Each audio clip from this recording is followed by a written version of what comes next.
اور باقی جو ہے ریفریجریٹر بھی 65% پہ چل رہا ہے, 82% فلور ملز چل رہی ہیں, 90% ان کمرشل ویکلز, اور جو یہ کمرشل گاڑیاں ہیں یہ 90% بند پڑی ہیں ہمارا. تو یہ ہماری انڈسٹری کیپیسٹی سے آدھی بھی نہیں چل رہی جناب, اور جب اب آپ کیپیسٹی کے مطابق نہیں چلائیں گے تو باقی نئے کارخانے لگانا فلاں کرنا یہ تو بالکل کہانی دوسری ہو جاتی ہے نا. تو یہ سارا ایک تجزیہ اس کے علاوہ بھی ہے, اس کو کیا کرنا چاہیے انڈیا کو, اور کیسے پاکستان کے ساتھ اپنے تعلقات کرنے چاہیے, ایران کے ساتھ تعلقات پاکستان ریمیٹنس پہ انحصار کرتا ہے وغیرہ وغیرہ, بہت لمبی بات ہو جاتی ہے. انڈرسٹینڈنگ دا پاک انڈیا تھا, انہوں نے کہا جی اس میں یہ پریم شنکر جا کا آرٹیکل ہے, اچھا آرٹیکل ہے. انہوں نے کہا جی دیکھیں ہمارے کامرس منسٹر جو ہیں سارا 60 سال میں ایک بار ان کے دورے ہوئے تھے, اب اسی عرصے میں 3-4 بار ہم دونوں کے کامرس منسٹر آ جا رہے ہیں, جس سے اندازہ ہوتا ہے کہ ہمارے تعلقات جو ہیں وہ بہتر ہو رہے ہیں جی. اور انہوں نے کہا کہ مارچ سے انڈیا سے پاکستان پیٹرولیم کی پروڈکٹ خرید رہا ہے, مارچ سے 2-3 مہینے سے ہم پیٹرول انڈیا سے خرید رہے ہیں. اور دوسری بات یہ ہے کہ جو متل جو لکشمی متل ہے اس نے بٹھنڈا میں ایک ریفائنری لگانے کا اعلان کیا, جس سے پاکستان کو وہ آئل اور پیٹرولیم پروڈکٹ جو ہے نا زیادہ قریب پاکستان کے بارڈر کے وہاں سے حاصل ہو سکے گی. اور بجلی کی 500 میگا واٹ کی تیاریاں ہو رہی ہیں, لائنیں بچھ رہی ہیں, تعلقات بہتر ہو رہے ہیں. انہوں نے کہا بہت ضروری ہے کہ پاکستان کی ضرورت ہے, معیشت تباہ ہو رہی ہے, بیچارے کہہ رہے ہیں ان کو ہیلپ کریں, لیکن انڈیا کے لیے بھی کچھ چیزیں ہیں کہ جو اسے غور کرنی چاہیے, دیکھنا چاہیے. اگر ہمارا بیلنس آف پیمنٹ بڑا اپسیٹ رہے گا تو اینٹی انڈیا فیلنگ پاکستان میں پیدا ہوں گی. ہمیں اس کا بندوبست کرنا چاہیے کہ پاکستان سے بھی ہم چیزیں لیں اور ایک بیلنس کرنے کی کوشش کریں, جس سے یہ تاثر پیدا ہو کہ یہ ٹریڈ جو ہے پاکستانیوں میں تاثر پیدا ہو کہ پروفیٹیبل بھی ہے, اور اس کے بہت ساری چیزیں جو ہیں ہم کی جا سکتی ہیں جی. بہرحال یہ آرٹیکل انڈیا کے مائنڈ سیٹ کو اور بہت سی چیزوں کو ظاہر کرتے ہیں. اچھا اب ایک اور چیز جس میں انڈیا بھی انوالو ایک طرح کا ہے, ایراتول 11 کا آرٹیکل ہے, مشہور ہمارے ہاں پاکستان کے حوالے سے بڑے مزے کے آرٹیکل پچھلے دنوں کا ہے, اوائڈنگ اے US چائنا وار, کہ امریکہ اور چین جو ہیں یہ جنگ کی حالت میں جا رہے ہیں, اس کو بچاؤ. ہوا کیا ہے, ہوا یہ ہے کہ یہ چین اس بات میں تو انٹرسٹڈ نہیں ہے کہ اتنی بڑی نیول فورس قائم کرے کہ دنیا کی سمندروں پہ چھا جائے, لیکن اسے اپنے سمندر کے اندر اپنا دفاع کرنا بہت ضروری ہے جی. وہ ساؤتھ چائنا سی خاص طور پر جسے کہتے ہیں, امریکہ نے اعلان کیا کہ آسٹریلیا میں اپنے بیس بنا رہا ہے, وہ فلپائن سے اس کے جہاز بھی اٹھتے ہیں, تو تائیوان اور جنوبی کوریا اور یہ ساری چیزیں, جس میں انڈیا کو وہ کہتا ہے کہ تو بھی ابھی جنوبی کوریا سے 8 جہاز خرید رہا ہے, 2 وہاں سے آئیں گے, 6 یہاں بنیں گے. تو یہ امریکہ اس خطے میں اپنی کنسنٹریشن کر رہا ہے, وہ کہتا ہے کہ 60% آف امریکن نیوی, پینٹا نے کہا ہے, وہ اب وہاں اسٹیشنڈ ہوگی. پہلے بھی 50% ہے, یعنی کہ پیسیفک میں ہوگی یا اٹلانٹک میں ہوگی, یہ بحث ہے نا جی. بحر ہند میں ادھر عرب ملکوں کے قریب بھی ان کی نیوی ہوتی ہے, تو اب 60% وہاں اسٹیشن کرنے لگے ہیں. انہوں نے کہا بائی ڈیفالٹ, کسی کو کوٹ کیا اس نے, بائی ڈیفالٹ یہ انڈیا اور چائنا ٹکرا سکتے ہیں, بائی ڈیفالٹ, ارادے سے نہیں, ویسے ہی کچھ غلطی بھی ہو جائے تو ٹکرا سکتے ہیں. اس کو کیسے اوائڈ کیا جائے؟ انہوں نے کہا ویتنام ہے, ویتنام ٹریڈیشنلی چائنا کو پسند نہیں کرتے اور چائنیز ویتنامیوں کو نہیں, ان کی ایک رائیولری ہے. انہوں نے کہا کہ اس رائیولری میں اگر کسی طرح سے کلیش ہو جائے ویتنام کے ساتھ چین کا, امریکہ کیا کرے گا؟ اگر وہ ویتنام کا ساتھ دیتا ہے تو چین کے ساتھ لڑائی شروع ہو جاتی ہے, اس کی یہاں حالت جنگ میں آ جاتا ہے, یہاں چین اس سے ناراض ہو جاتا ہے. اور اگر وہ یہاں نہیں کچھ کرتا تو ویتنام میں جو اس کی گڈ ول بنی ہوئی ہے, اس خطے میں بنی ہوئی ہے کہ چین تو امریکہ تو کچھ کرتا نہیں ہے, وہ گڈ ول تباہ ہوگی جی. یہ یوکرین اور جارجیا کی طرح اس علاقے میں بھی اس کے پرابلم ہے کہ اپنے فٹ پرنٹ کس طرح یہاں اپنے زیادہ واضح اور صاف کرے. تو اس طرح کی صورتحال ہے, اور اس میں کیسے ہمیں انہیں کہا ریڈ لائن ڈرا کرنی پڑیں گی دونوں ملکوں کو, اس پہ نیگوشیشن بھی کرنی پڑے گی اور طے بھی کرنا پڑے گا. انہوں نے کہا کہ یہ سب سے بڑا ایسٹ ہے, گریٹسٹ ایسٹ ہے یہ ویتنام بھی, یہ سارا علاقہ, اور یہی سب سے بڑا ان کا ایک طرح سے مشکل بھی ہے جس کو انہیں طے کرنا ہے اور حل کرنا چاہیے. ایک آرٹیکل ذرا ڈیفرنٹ طرح کا ہے جی, لیکن ایمولیٹ اتھارٹی, اور ڈیوڈ بروکس کا آرٹیکل ہے, اس لیے میں نے ذرا دیکھا کیا کہہ رہا ہے. انہوں نے کہا بھی جب ہم جیفرسن کی یا ابراہم لنکن کی تصویر مجسمے یادگاریں دیکھتے ہیں تو اس سے ایک طرح کی اتھارٹی بھی ظاہر ہوتی ہے, ان کی پرسنالٹی کا بھی امیج بنتا ہے, اور وہ ایک سوبر ڈیموکریٹ, اور دوسرا ذرا ایسے تاثرات جسے پتہ چلے گریسفل ارسٹوکریٹک ڈیموکریٹ تھا Jefferson. Lincoln is sober and enduring.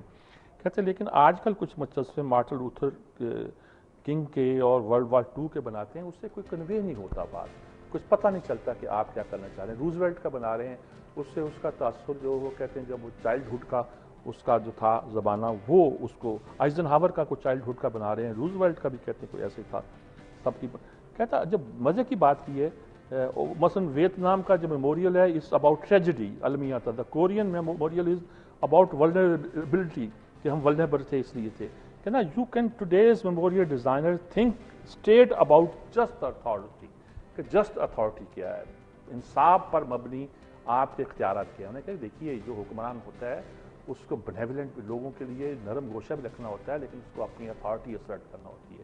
یہی اچھی چیز ہے جو ہم بنا نہیں پڑتے, اور بڑی خوبصورت بات لکھی ہے اس میں خاص طور پر. We live in a culture that finds it easier to assign moral status to a victim of power than to those who wield power. یعنی جو پاور کا ہدف بنتے ہیں, نشانہ بنتے ہیں, مظلوم و محقور کرتے ہیں, اس کو تو ہم ہیرو بناتے ہیں, لیکن جو پاور استعمال کرتا ہے اس کو ہیرو نہیں بنا پاتے. اور most of the stories we tell ourselves are about victims who have endured oppression, racism and cruelty. ٹھیک ہے, یہ کہتے ہیں کہ then there is our fervent devotion to equality. پھر equality کو ہم نے بنایا ہوا, but the main problem is our inability to think properly about how power should be used to bind and build. Legitimate power is built on a series of paradoxes that leaders have to wield power while knowing that they are corrupted by it.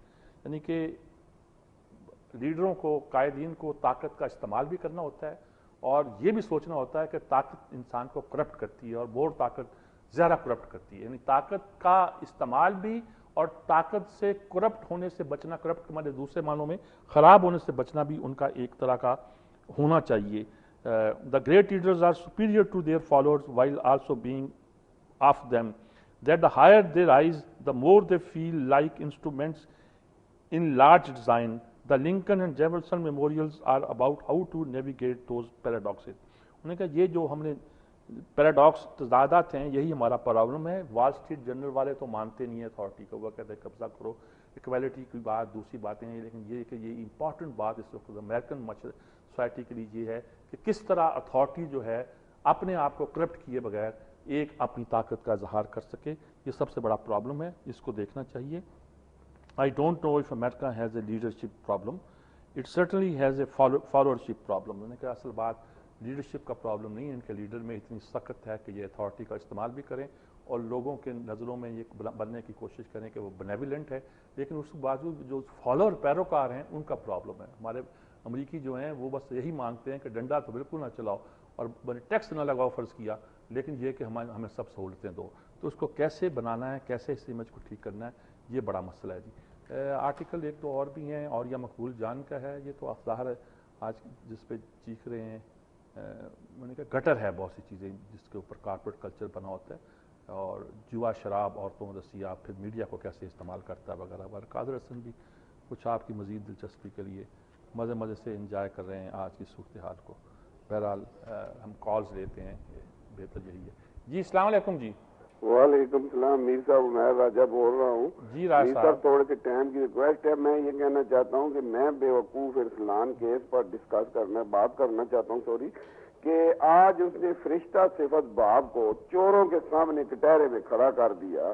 میر صاحب میں یہ کہنا چاہتا ہوں کہ اس ملک میں اچھا کام کرنے والے کو چن کے نصیحت کی جاتی ہے. ڈاکٹر قدیر کا حال دیکھ لیں, آج چیف جسٹس افتخار چودھری کا حال دیکھ لیں.